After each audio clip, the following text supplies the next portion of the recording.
Who's my number 4? Queen. I'm actually going to pass it to my sister after we do. Okay, so y'all set me up. No. Go ahead. All right, Dr. Umar, my name is Diane. Resident here in Kansas City, and I am one of those ugly black feminists that you are not a fan of. So I appreciate you coming here to Kansas City, and I figure if I'm going to have something to say, I'm going to say it to your face, so I do appreciate it. I do appreciate you addressing my concerns regarding anti-LGBT rhetoric and anti-feminist rhetoric, so I appreciate you saying that up front. So my question is, the exact definition of hate speech is speech that offends, threatens, insults groups based on race, color, religion, natural origin, sexual orientation, disability, or other traits. That is the definition of hate speech. We can say all day long that we don't hate a particular type of person, but I want to know, how is that rhetoric any different than white folks that say that black people are thugs, are mentally not together, that we are unintelligent? How is it possible? How is that not different as a black man saying that black feminists are ugly, saying that queer people are, you said it earlier, I can see you on tape. How is that different than saying that gay people are molested, that we are pedophiles? How is that any different than white people? He has said that online, and I have the video. Yes, you have. No, you did say that online. I was accused and derided, as some of you guys know, because of my position on sexual confusion in the African American community. And I understand we may have a few visitors tonight, and I don't mind, okay, of that community. And so I think it's important that I clarify my perspective on black homosexuality and lesbianism so that we're all crystal clear on where I stand. Yes, it is true I do not support it. Yes, it is true I do not condone it. But it is absolutely false if anyone says that Dr. Umar Johnson hates any of my brothers and sisters who practice a traditional lifestyle, a non-traditional form of marriage. Right, so my question is, how is this anti-woman, anti-gay rhetoric any different than white folks who say that black people are dumb, that we're thugs? Homophobia is hate speech, and anti-womanness is hate speech. Okay. May I respond? You can. All right. Now, first, we got to take the emotionalism out of it. We won't be able to dialogue. Okay? I'm going to respond, but for the sake of time, I'm going to answer everybody's question. And if you like, when I'm done, me and you can have a private, respectful conversation. Okay? Now, okay, well, let me do this one, I'm going to go through, then we can come back to it, if you want to have that conversation. Number 1, and because I got ADHD, I didn't remember everything, but I think I could get to most of the highlights of what you said. First, you said homophobia. Yes.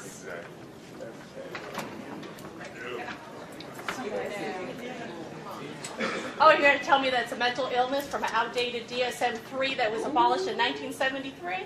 Don't try it. That's like history. This is not the DSM-5? This is the DSM-5. Oh, that we're mentally ill. Go ahead. Go ahead.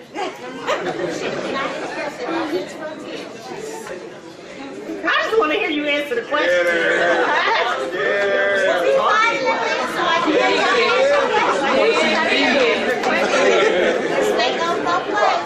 And I'm going to be respectful to you, okay?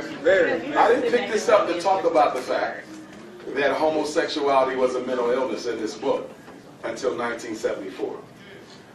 But since you brought it up, I'll start with that. If you read the American Psychiatric Association position paper on the removal of homosexuality from this book as a mental illness, and I have it, it's available online, it clearly says that we did not change this classification because we had sufficient evidence to prove that people were born this way. So one of the questions that got to be dealt with from the Eurocentric mental health framework that we're dealing with this issue in, why was it removed? Now, having said that, I picked up the book to ask you on what page is the mental illness homophobia. It's not a mental illness. It's a disease, just like racism a disease. Who defined homophobia as a disease? This is the authority of mental illness. Where is the diagnosis homophobia? It's not a diagnosis. It's a state of being. It's a state of being. Phobia. It's a state phobia. of being. A phobia Okay. is in this book. Okay, so hate And speech a against gay phobia, people. let me, Okay. phobia is fear. Simple phobia, any type of claustrophobia, it's a fear. You said homophobia. I'm not afraid of nobody.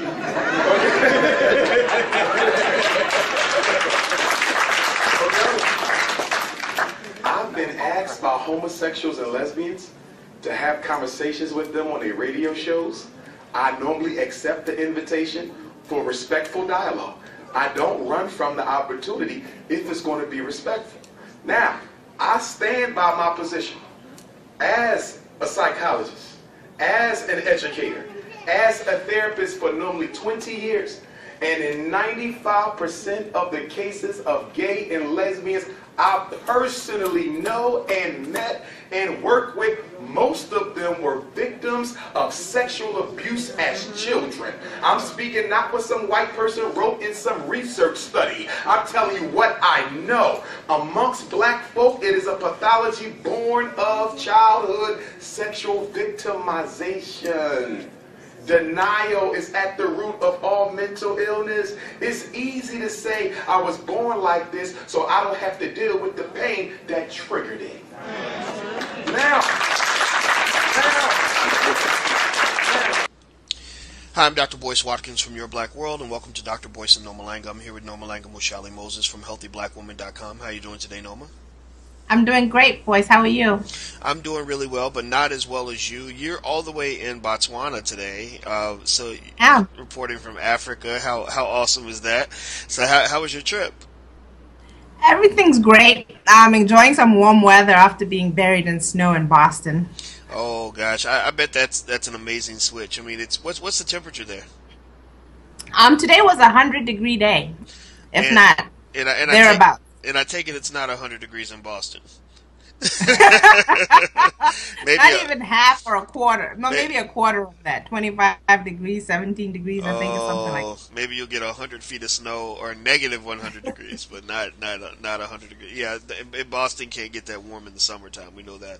Well, I'm excited because I'm actually going to be on the other side of the earth with you pretty soon too. I'm going to the motherland. I'm going to Johannesburg in a couple of days, and we're going to get a chance to hang out down there as well, and I'm looking forward to it. So this is cool. This is great. And I encourage people that are watching, to learn more about the continent of Africa, learn about the different countries, learn about all the great cities that are there. I know Noma Langa loves going back to her home country of Botswana. Is that correct? That is true. Yeah. My origin is I was born and raised in Botswana, but I also love South Africa, where you'll be, because that is where my Xhosa, my tradition, I guess I should say my cultural identity comes from. Oh wow. Well, that's awesome. I look forward to it. I think it'll be fun to, when you're there, and there'll be a group of us, and we'll get a chance to kind of learn about the culture and see things. I've never been to South Africa before. I've been in Nigeria, and I'm very excited. So, okay. So speaking of the great continent of Africa and all the great things going on in Africa, there's one person that is defined to be a Pan-Africanist, Dr. Umar Johnson. Who I happen to think Dr. Johnson is awesome. And that does not mean thinking someone's awesome doesn't mean you agree with everything they say. But some of my greatest heroes, I agree with a lot of what they say, and then some things I say, well, I don't agree with that, but I like what they're doing, and I include people like Muhammad Ali, Minister Louis Farrakhan, etc. Umar Johnson is a guy who has some strong opinions. He's not liberal. He's not conservative. He's concerned about the diaspora, the black family. And he has these positions that don't always align with American liberalism. And he was confronted this week by or I don't know if it happened this week. I have to look at the exact date. But there's a video that's been circulating where he's been confronted by a really I'd say a really angry feminist. She's also, I think she identifies with the LGBT community. She used the word "we" when she talked about her LGBT experience. And she seemed to feel that Dr. Johnson's words represent hate speech, that he's just as bad as the racists that say horrible things about black people and stuff like that. Now, I sent you that video to get your take on it. I was curious to hear your perspective, as a woman, but then also as a person who is from Botswana, who believes in the traditional family and things like that. I was curious to know your take on kind of how the exchange went and what your perception was. Well, I did see the video, and I loved how he responded, because he started by saying, let's take out the emotionalism out of it, which obviously he's saying, let's have a discussion without our emotions clouding it. But what I heard when he was talking was he clearly said that he does not tolerate nor condone the homosexual lifestyle, but he said he had no hatred towards them. And I've seen a lot of his speeches and videos and so forth, and I think sometimes what happens is when a person supports one thing, they're automatically put in a category of being against something else. In other words, like, I speak a lot about, I believe in marriage and family. I believe that's the foundation of a solid community, especially the black community, in America, because I think that that's how we can begin to repair all, well, not all, but at least a lot of the things that are wrong. So I support family, I support marriage, but that doesn't mean that I have anything against the gay community. And I think that Umar Johnson is in a similar category, although I can't say I can co-sign everything that he says. Well, it's really interesting. It seems that when people are fighting, and Americans are really, and I know people around the world can be, crazy in their own way. America, we have our own brand of crazy. And one of our brands of crazy in politics is that we get to this point where we will throw rocks at people and, tell lies if we have to. We will accuse you of being something that you're not, and we'll include, we'll sort of make your rhetoric sort of this all-inclusive band of hatred where you hate everyone of a certain group. For example, I heard this woman say that Johnson's words were anti-gay, anti-woman. And I think anybody who's watched Umar speak, as I have, I've seen a lot of his videos and stuff like that, and I met him. He's certainly not anti-woman. He's not anti-anybody. I mean, he talks about black women in a way that's loving and uplifting. He doesn't, so the idea that, that someone could say, you hate women, to me, that's a very politically charged kind of statement where you're trying to somehow reshape who he is into this sexist anti-woman creature in order to pursue your own agenda. You're trying to say to other women, hey, he hates you too. He hates all women. And that's just not true. That's absolutely not true. And I think, the conversation was really interesting too, because, it really got into a conversation about homophobia. And I like the way Umar handled that question as well, because, he said, look, what is a phobia? He said a phobia is a mental illness. It's a fear. And he was like, I'm not afraid of anything. I don't know if you didn't see that. I don't know if you saw that part, but he says, I'm not afraid of anybody. I'm not scared of homosexuality. He said, I just don't condone it. I'm not a fan of it. And so the question becomes, how do we, or do people even care enough to take the time to distinguish between someone who does not support homosexuality versus someone who is against homosexual people? I think that's a distinction that a lot of people just don't make. They say that if you don't completely accept and completely applaud and completely condone and completely support the life that I live or who I am, then you must be against me. And I wonder if that is kind of pushing it a little bit too far. What do you think? Like I said, I do think that sometimes people want to label and box people. Believe it or not, I've heard people say that I'm against things that I don't even know what they're talking about. I've heard that I hate Africans, even though I am African. I've heard that I hate African Americans, even though I'm African American. It just depends what I'm talking about at that particular time. And then a person pulls just tidbits of what you said or what I've said and then turns it into something else. So I personally know that that can happen. However, I stand by what I said before. I believe in family, I believe in marriage, and I think that's the way forward. I do think there's room for everybody. I think I say that in almost every topic. I just don't think that we should start to function as a society that is geared towards the gay or homosexual lifestyle when the majority of us are not. And I think that's what's kind of happening is we're supposed to support it. We're supposed to put it in schools. We're supposed to do everything to support this lifestyle when the majority of people are really not living that lifestyle. And that borders on oppression.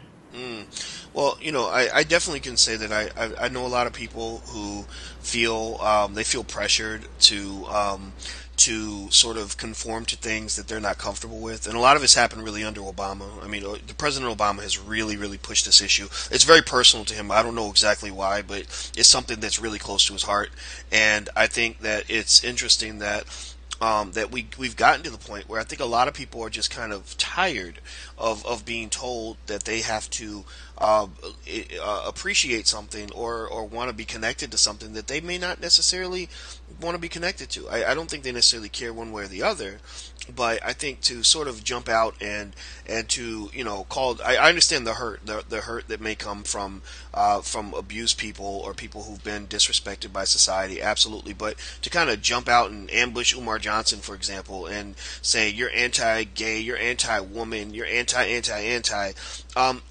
To me, I think that's disingenuous. I think it's not it's just not a fair conversation. Look, just if you want to know what he thinks, ask him what he thinks, and you can debate the issue. But understand, he has a right to be who he wants to be, and you have a right to be who you want to be. And I think that that's as fair as you can get.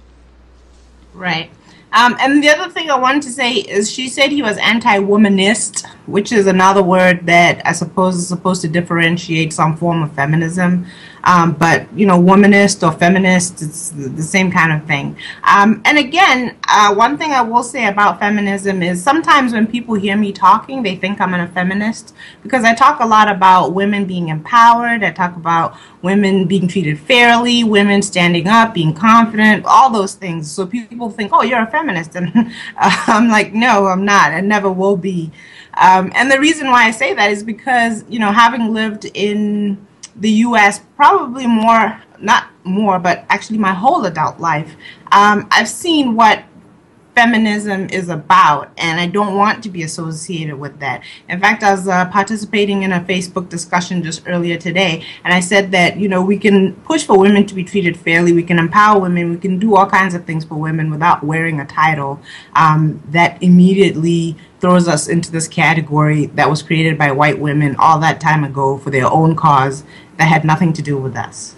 Well, I will give my quick take on feminism is that there are a lot of women that are and men that support feminism for good reasons. I think that they truly believe in the quest for equality. They truly believe in the idea of women being treated fairly in our society. And I have so much respect for what they're seeking to do. I think that what happens though is that if you're not deeply entrenched in the political game, you can say, "Oh, well, feminism, that sounds good. I want to be part of that," right? Like Beyonce. Like Beyonce is not a political analyst, so if you say, "Hey, women should be treated fairly, join us," she's going to say, "Sure."